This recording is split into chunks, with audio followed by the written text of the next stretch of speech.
Alright, hi everybody. My name is Bill. Welcome back to my YouTube channel, Fretboard Refugee. Today is the 19th of January, Monday. This is our weekly roundup where we go over what I've been working on. And the little snippet that I played at the beginning there is from a drop D tune called Red Wing Stumble by David Hamburger. And I'm working on a couple of drop D tunes right now. Last week I was kind of focused on the A minor type stuff I was working on. So I will break down a little bit of this A minor stuff this week so we know where we're at here. Alright, so this tune is in drop D, which usually means, and in this case does mean, that we are in the key of D. This is kind of a typical drop D blues in many ways. You have your low D bass here, and it's kind of an alternating bass on 3 strings. So the D passages were here, then here on the higher D string, then here on the A string, then back to the higher D string. So let me do that one more time.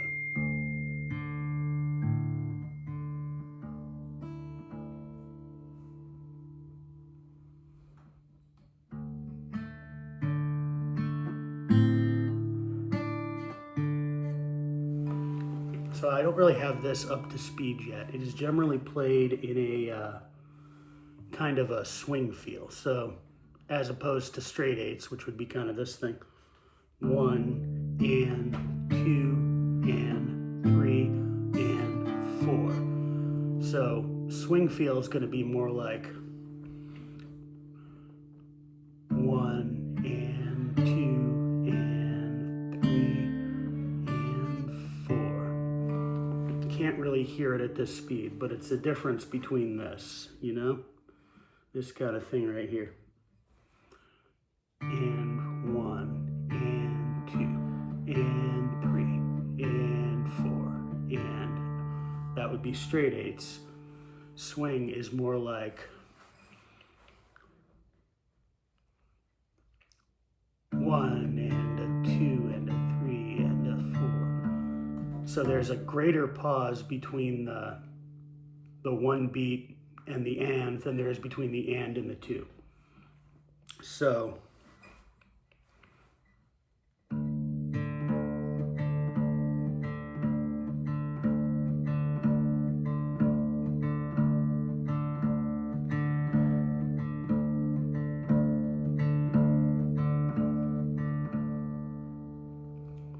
in practice, we're looking at this.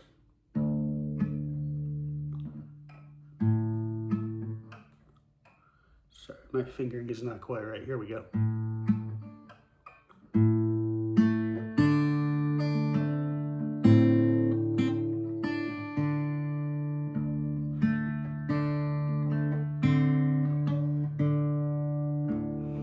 And that is really just the first bar, which repeats throughout the piece. So I'm going to play really slow through the first 4 bars so we have a sense of what that sounds like. So the D passage we've already gone over.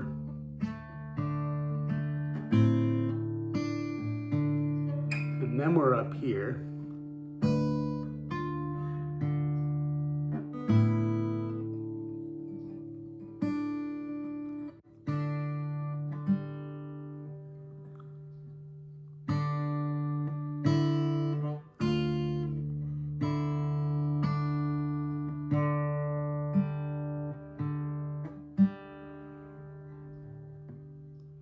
So that's basically the first 4 bars.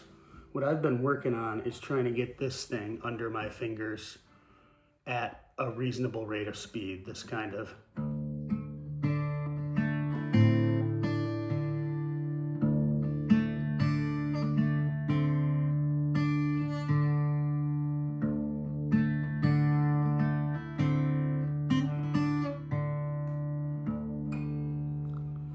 And that gets a little bit slower as we go into.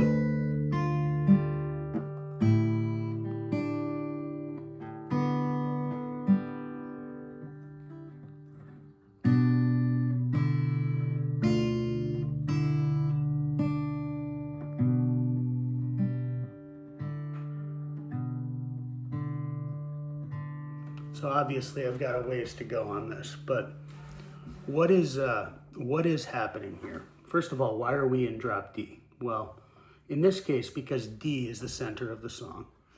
So that's our D note here.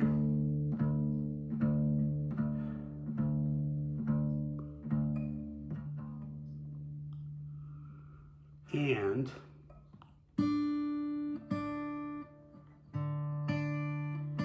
that is a D note there, the 3rd fret of the B string.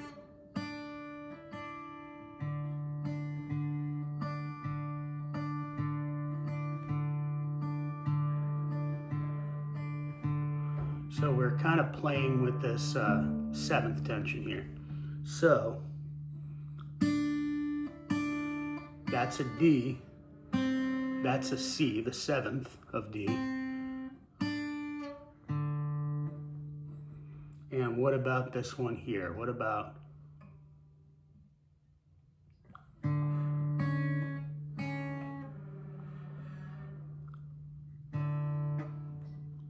so this here on the G string,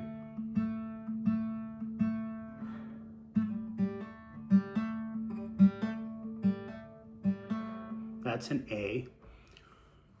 So we are going D, D again, I'm sorry, A, D, A,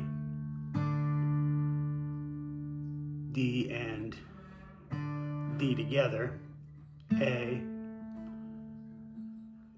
C and A together, D, D.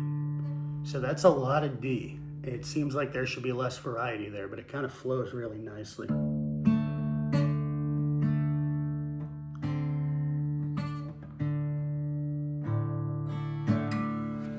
So that is Red Wing Stumble. That is one of the tunes I'm working on. I'm also working on a couple other really basic pieces in drop D.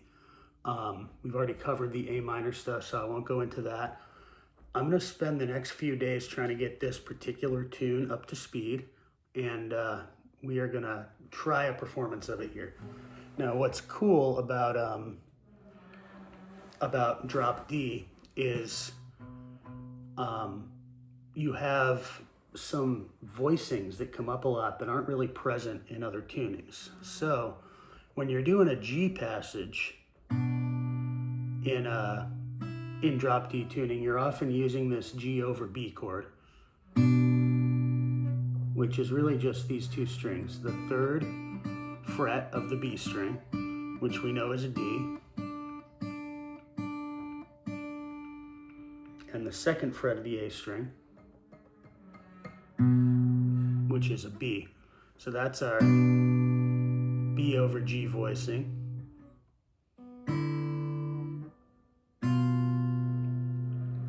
And then you have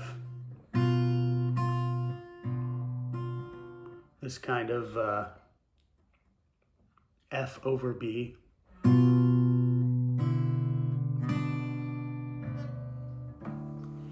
We also have an A minor passage later in the piece, which not much changes in A minor.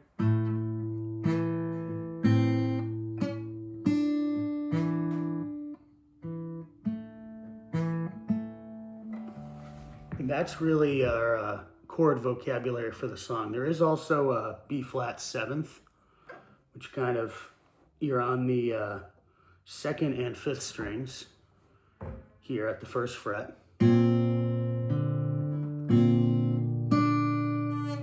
And that's really all the different chords that are represented in the song. This is generally played with a swung 8th feel, as I said, so I'm gonna have to work a little on getting that down. Couple other tunes in drop D. There's a David Hamburger piece called, what's it called? Let me see if I can find it here.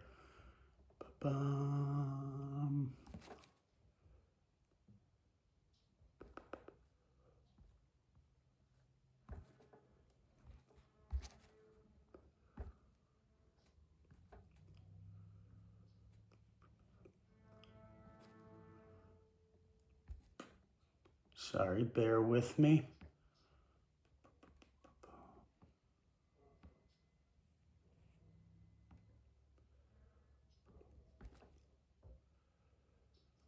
Sorry, I am not very organized here today.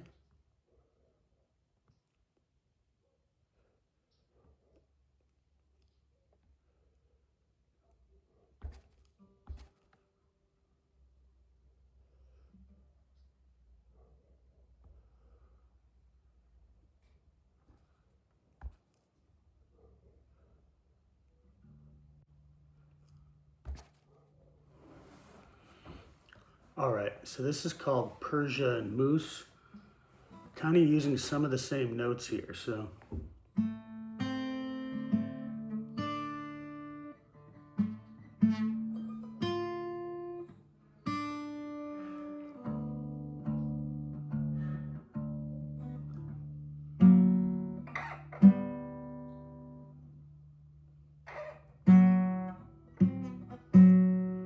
You'll see this kind of thing a lot in drop D. Give you an example here. So this.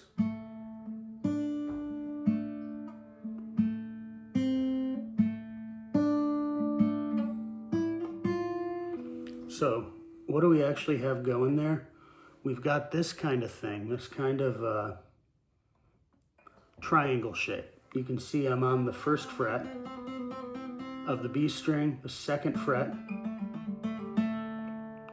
of the G string, and the 3rd fret of the B string. So obviously we're switching between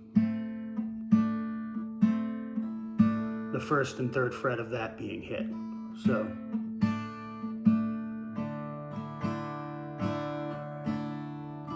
So what that is doing is creating a tension between a D7th voicing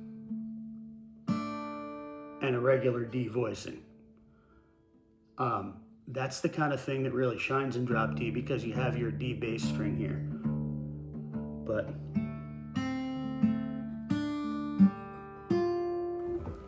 you're going back and forth between those two strings and you're articulating notes on one of them.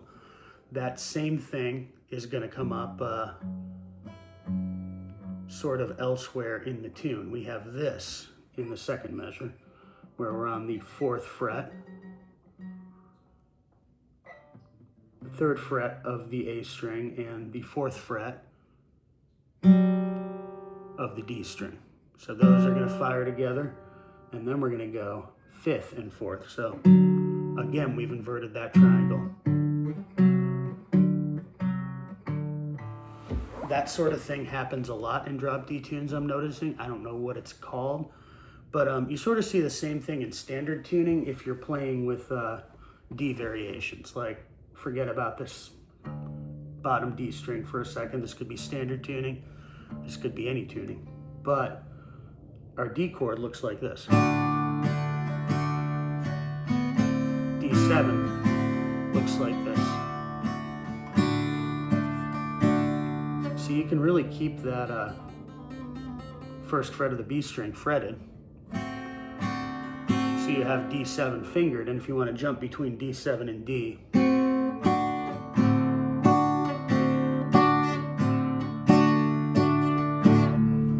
that is something that I've seen come up a lot in fingerstyle blues. I don't know if there's a name for it or a term that denotes that particular type of fingering, but you'll see that a lot where the 7th chord is often just the mirror image of the standard major chord. So you can be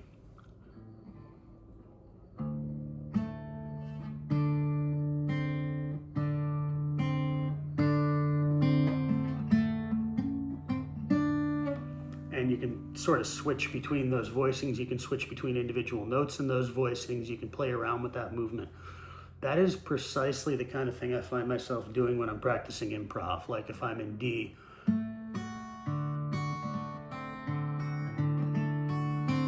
I'll be playing around with the D7 here, and then I'll move up to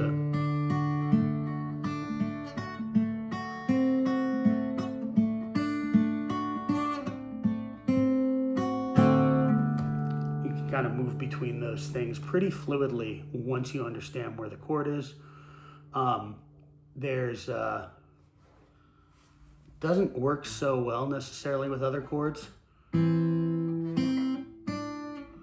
mean, there's some that it does. You can kind of get around a lot of different voices of like E. So here's your major. There's your E7.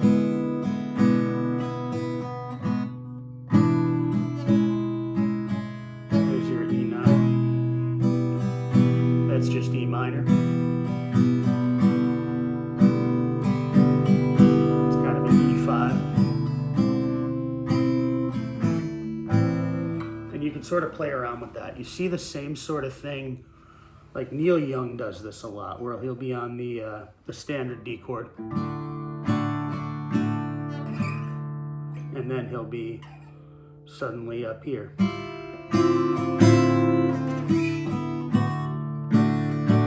And it's all D, but there's enough texture in there. There's enough variation that it sounds like there's movement, even though you're staying in the same chord. There's some sort of pop blues songs that are predicated entirely on that switching between voicings. If you think about like Eric Clapton's song Change the World, I can't really play it, but I can sort of show what's happening chordally.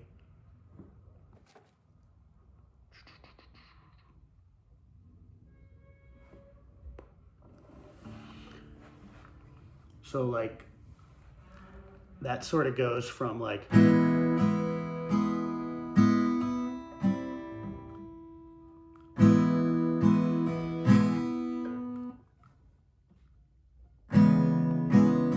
E to E6 to E7.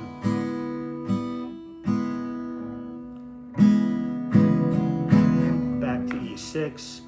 And later, the same thing sort of happens in A, where you're at A major.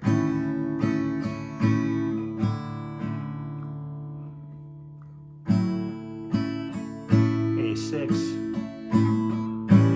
A7. So knowing your different voicings in a given key comes in very handy for both improvisationally, picking up different things, throwing in different things, embellishing. It also creates a tension that can be the basis of a fingerstyle piece, which is pretty cool. So this week I'm going to be exploring a little more in drop D. I'm going to continue exploring my my A minor stuff. I've been playing this kind of oh, that's the reason those E voicings didn't sound good. I'm in drop D. Didn't think of that. Okay, but it's good to like have that vocabulary available, to have your 6th chords, your 7th chords, your 9th chords, your 11th chords, how they all fit together. We know that there is a lot of blues music that is predicated on different A voicings too. Like we've seen this before. You have your regular A minor.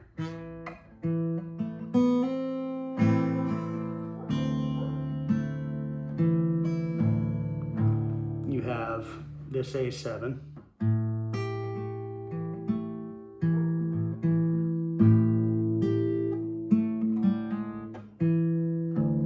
You have what's called the long A. You see this in like CC Rider.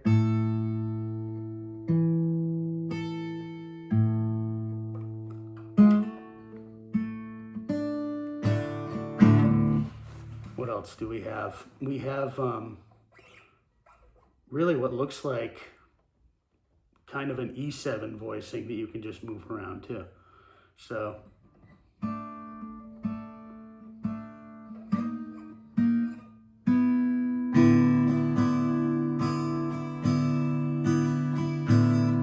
got that E7, 4/5 one. You've got a long E7. And they all sound a little different. They all, as you go up the fretboard, create some texture, some color. It's a great way to add something to the song. So that's really all I've got that's special this week or that I wanted to demonstrate. I've been working a lot on the electric with my scales, just my scale fluency. Sort of getting around the fretboard at a relaxed tempo as I gradually bump up the metronome. So I might just take the G major scale. Well, I can't really play that form of the G major scale, but we could play, let's say,